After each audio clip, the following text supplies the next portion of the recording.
Ever wondered how service and ingress work in Kubernetes? Today, we will delve into these crucial components of Kubernetes. Imagine a bustling city with roads, highways, and traffic signals. This city is your IT environment, and Kubernetes is like the city's traffic management system. It's an open-source platform designed to automate, scale, and manage containerized applications, those self-contained units of software that include everything needed to run an application. Now, within this Kubernetes city, there are two key components called service and ingress. Think of them as the traffic lights and highway ramps, respectively, directing the flow of traffic. Service and ingress play a pivotal role in how applications communicate and how users access these applications. But as we all know, traffic lights and ramps alone don't make a city function. So what exactly do service and ingress do in Kubernetes? How do they contribute to the smooth running of our Kubernetes city? Stay tuned as we unravel the functions and benefits of service and ingress in Kubernetes. First off, let's understand what service in Kubernetes involves.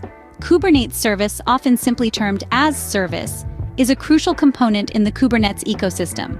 It's an abstraction that defines a logical set of pods and a policy by which they can be accessed. Now, you may wonder why we need such abstraction. Well, the reason is simple. Pods in Kubernetes are mortal. They are born, and when they die, they are not resurrected. However, while the pods may be mortal, the services they offer should not be. Service provides an abstraction layer that allows communication to continue even if the underlying pods are replaced. This is made possible by giving each service its own IP address and a DNS name, which remain constant through the entire lifecycle of the service, regardless of the changes in the underlying pods.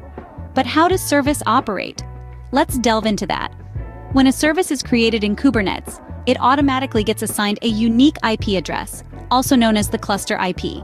This IP address is then used to route traffic to the appropriate pods, based on the label selector associated with the service. Moreover, service can be exposed in different ways, defined by the type of service. This includes cluster IP, which is the default and allows the service to be reachable only within the cluster. Node port, which opens a specific port for the service on all nodes and makes it reachable outside the cluster, and load balancer, which provisions an external IP to offer a load-balanced service for external clients. So, the purpose of service in Kubernetes is clear. It enables communication, whether it's between pods, between users and pods, or any combination thereof. Service ensures that this communication can happen smoothly, consistently, and without interruption, even when the underlying pods change. So, that's the essence of service in Kubernetes, enabling smooth communication across the board. Now that we've covered service, let's move on to the next big component, ingress. In the world of Kubernetes, ingress is a significant term. It's not just a fancy name, but an essential part of the Kubernetes ecosystem. But what exactly is ingress? Think of it as a highway manager, directing traffic from outside the Kubernetes cluster to services within the cluster. Ingress in Kubernetes is an API object that manages external access to the services in a cluster. It provides HTTP and HTTPS routes to services within the cluster based on the request host or path. This means that ingress is essentially a set of routing rules that govern how external users access services within a Kubernetes cluster. Ingress, unlike services, which provide internal load balancing, is primarily used to manage external access. It allows you to consolidate your routing rules into a single resource, as it can provide load balancing, SSL termination, and name-based virtual hosting. Now, that's a lot of functionality packed into one component. But how does ingress work? Well, for ingress to function, the cluster must have an ingress controller.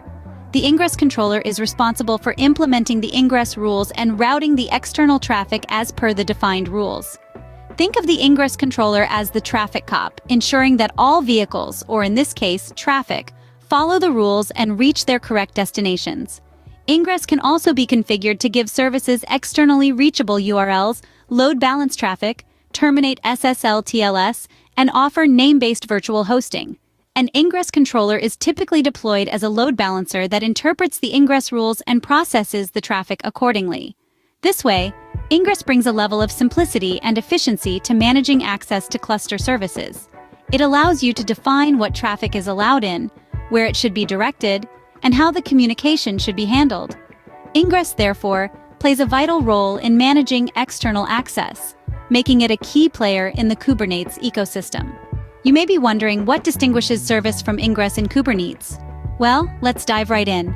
Both service and ingress are crucial components of Kubernetes, but they serve different purposes and provide different benefits. Starting with service, it's essentially an abstraction that defines a logical set of pods and a policy to access them. Think of it as the internal load balancer within the Kubernetes cluster. It enables pods to communicate with each other and with other services within the same cluster. Service is cluster internal by default, meaning it's not exposed outside the cluster unless specified. On the other hand, ingress is like the front door for external traffic entering your Kubernetes cluster. It's responsible for HTTP and HTTPS routing to services based on the request's host or path. Unlike service, ingress is designed to expose HTTP and HTTPS routes from outside the cluster to services within the cluster.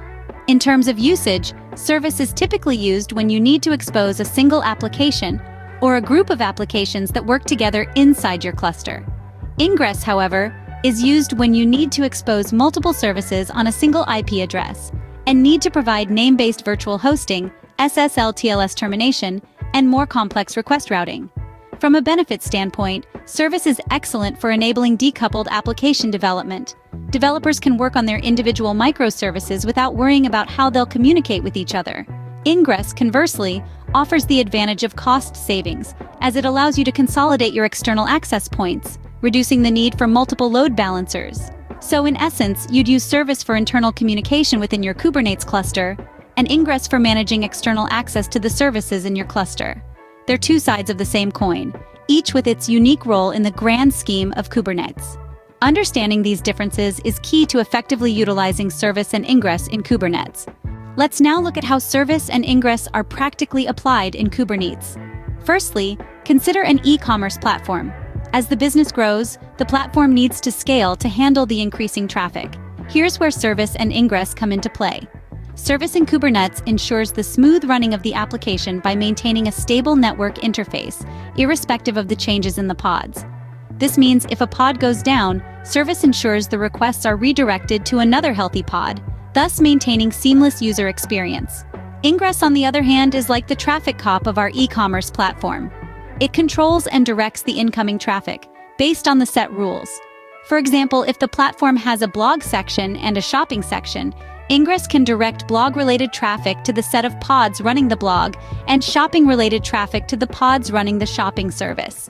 This ensures efficient distribution of traffic, thus enhancing performance and user experience.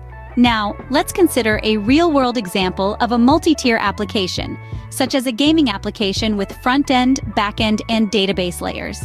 The front-end may include user interface components, the back-end could be processing the game logic, and the database might be storing player data. In this scenario, service acts as an internal load balancer, distributing the internal traffic between different tiers of the application and ensuring that components can communicate with each other effectively. Ingress, in this context, can be seen as an external load balancer. It manages the incoming traffic from the players, directing it to the appropriate services based on the request. For instance, player login requests could be directed to the backend service, while requests to fetch player stats might be directed to the database service. These examples illustrate how service and ingress can significantly improve the efficiency and scalability of applications running in Kubernetes. They enable better load distribution, fault tolerance, and provide a robust platform for applications to operate and scale. As you can see, service and ingress are instrumental in optimizing Kubernetes operations. So let's recap what we've learned today about service and ingress in Kubernetes. We started by understanding that Kubernetes is an open-source platform used to automate deployment, scaling, and management of containerized applications. We then dove into the concept of service, which acts as an abstraction method that defines a logical set of pods and a policy to access them. Next, we explored ingress, a collection of routing rules that govern how external users access services running in a Kubernetes cluster. We learned that the key difference between service and ingress lies in their functionality and usage. While service is used for internal communication within the cluster, ingress is used for external communication to the cluster. We also discussed practical applications, where we saw how service and ingress can be utilized effectively to manage traffic in a Kubernetes environment. With this knowledge, you're well on your way to mastering Kubernetes. Thanks for tuning in, and remember to keep exploring the